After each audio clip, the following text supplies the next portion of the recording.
27 রোজার রাতে সন্তান ফোন দিয়া বলে, বাবা আমি আগামীকাল রওনা দিলে রাত 2টা-3টায় গিয়া ঢাকায় নামবো, আমি সাহারি তোমাদের সঙ্গেই খাবো। মা বসে আছে, মায়ের সন্তানের বাবাও বসে আছে, সন্তান আসবে। রাত্র 2টা-3টা হয়ে গেছে, সাহারির সময় হয়ে গেছে, সন্তানের খবর নাই। শেষ টাইমে মা বাবা সাহারি খেয়ে ফজরের নামাজ পড়ে দরজার মধ্যে অপেক্ষা করতেছে, সন্তানের খবর নাই। 8টা, 9টা, 10টা বেজে গেছে, মায়ের মনটার ভালো লাগে না।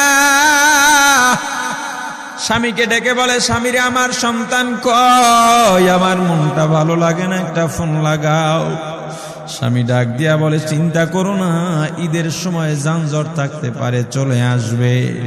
কিছুক্ষণ পর বাবার মনটাও ভালো লাগে না, বাইরে নেমে পায়চারি করতেছে। হঠাৎ করে একটা ফোন চলে আসছে। সন্তানের ফোন দেখে বাবার সে কি আনন্দ। ফোন রিসিভ করে যখনই সালাম দিল, অপর প্রান্ত থেকে সালামের উত্তরে সন্তানের কণ্ঠ পাওয়া যায় না। বাবা ডেকে বললেন, বাবা তুমি কে?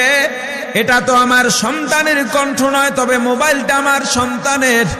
ওপার থেকে ডাক দেয়া বলে, আপনি কি এই লোকেই মোবাইলওয়ালার বাবা? বলে, হ্যাঁ।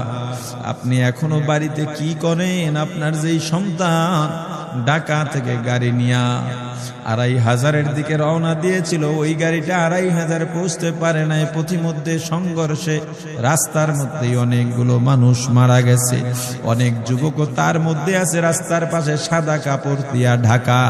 দেখেন আপনার সন্তান এই লাশের মধ্যে আছে কিনা। মোবাইলটা আমি রাস্তার পাশে পড়ে পাইলাম।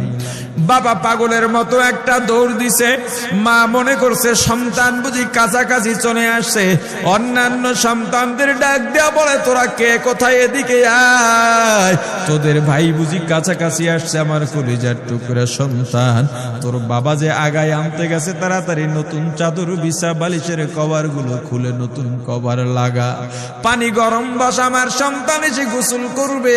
আহারে সবাই ফুলের মেলা, ফুলের তোড়া নিয়ে অপেক্ষা করতেছে। 4টা বছর কলিজার টুকরা বাড়িতে নাই, বিদেশ থেকে আসবে। বাবা স্পটে গিয়া দেখেন অনেকগুলো লাশ সাদা কাপড় দিয়া ঢাকা। একটা একটা মাথার